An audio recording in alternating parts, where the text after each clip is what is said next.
Hi friends. இந்த teenage குழந்தைங்களை handle பண்றதுங்கிறது ஒரு பெரிய சேலஞ்சிங்கா இருக்கு, டஃப் டாஸ்காவும் இருக்கு அப்படிங்கிறதுல சந்தேகமே இல்லை. ஏன்னா அவங்களுக்கு இப்போ மொத்த உலகமே இந்த மொபைல்ங்கிற பேர்ல கையில இருக்கு. அவங்களுடைய கிரிட்டிக்கல் திங்கிங், அவங்களுடைய இன்டெலிஜென்ஸ், அவங்களுடைய எக்ஸ்பெக்டேஷன் எல்லாமே டிஃப்ரெண்டா இருக்கு.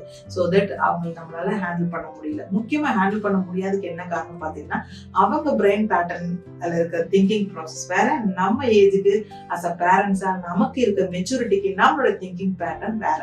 சோ தட் அது ரெண்டும் மேட்ச் ஆகாதனாலதான் ஹேண்ட்லிங் டஃப்பா இருக்குங்க.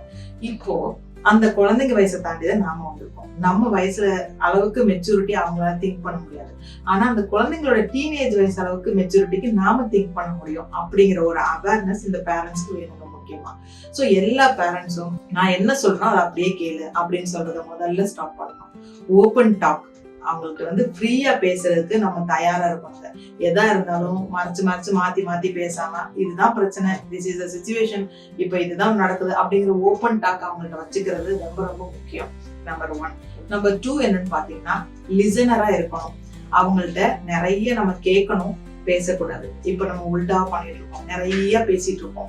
பேசுறதும் கூட அவன் நல்லதுதான் சொல்றேன் அப்படிங்கிற அட்வைஸா கன்வெர்ட் ஆகும். அவங்களுக்கு அது பிடிக்காது அவங்களுக்கு.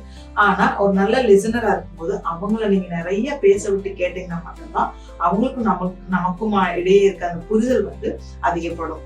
இது முக்கியமா செய்ய வேண்டிய விஷயங்களும் ஒண்ணு. இன்னொரு விஷயம் என்னன்னு பாத்தீங்கன்னா, அவங்க எப்படி நம்ம அவங்கள்ட்ட ரெஸ்பெக்ட் எதிர்பார்க்கிறோம். இப்ப எந்த குழந்தைய அப்பா அம்மாக்கு ரெஸ்பெக்ட் கொடுக்கறது இல்ல. சம்டைம்ஸ் ஃப்ரெண்ட்லி பேரண்ட்ஸ் நினைச்சிட்டு பேர் சொல்லி கூப்பிடுறாங்க, வாடா போடா வாடி பொடி கூட கூப்பிடுறாங்க. அதெல்லாம் பெரிய விஷயம் இல்ல. ரெஸ்பெக்ட் அப்படிங்கிறது வாங்க போகணும்னு கூப்பிடுறதுல மட்டும் இல்ல, மனசுல மரியாதை இருந்தா போதும் சொல்லுவாங்களா அந்த மாதிரி.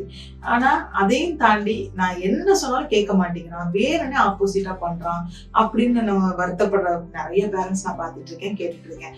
அப்படி நம்ம எப்படி குழந்தைகள்ட்ட ரெஸ்பெக்ட் எதிர்பார்க்கிறோமோ சேம் அங்கேயும் எதிர்பார்ப்பாங்க. டீனேஜ் குழந்தைகளும் அவங்களுக்கும் ரெஸ்பெக்ட் நம்ம கொடுக்கணும், பேரண்ட்ஸ் கொடுக்கணும் அப்படின்னு எதிர்பார்ப்பாங்க. இது வாங்க போங்க பேசுறது கிடையாது. ஃபார் எக்ஸாம்பிள், வீட்டுல ஒரு கார் வாங்கலாம்னு முடிவு பண்றீங்க. நீ உன்னோட ஒப்பீனியன் சொல்லு, என்ன கார் வாங்கலாம்னு நினைக்கிற அப்படின்னு அந்த குழந்தைய அந்த டிசிஷன்ல இன்வால்வ் பண்ணணும். அதே மாதிரி வீடு வாங்குற விஷயமா இருக்கலாம், வீட்டுல நடக்கிற சின்ன சின்ன ஃபங்க்ஷனா இருக்கலாம், வீட்டுல நடக்கிற சின்ன சின்ன ஈவெண்ட்ஸா இருக்கலாம். அதாவது எல்லாருமே சேர்ந்து ஆல் டுகெதரா ஒரு இடத்துல இருந்து இன்னொருத்தருக்கு பிக்னிக் போறதா இருக்கலாம். எந்த விஷயமா இருந்தாலும் அந்த குழந்தைங்களோட ஒப்பீனியனும் கேட்கணும் அப்படின்னு அவங்க எதிர்பார்ப்பாங்க. அதுதான் அவங்க ரெஸ்பெக்ட் அப்படின்னு நினைப்பாங்க. ஓ, எனக்கும் இங்க ஒரு ரெஸ்பெக்ட் இருக்கு, என்னையும் என்ன ஒரு மனுஷனாவோ கன்சிடர் பண்ணி என் பேரண்ட்ஸ் என்ன கேட்கிறாங்க அப்படின்னு அந்த குழந்தைங்க மனசுல பதியும். அந்த ரெஸ்பெக்ட் கண்டிப்பா அவங்க எதிர்பார்ப்பாங்க.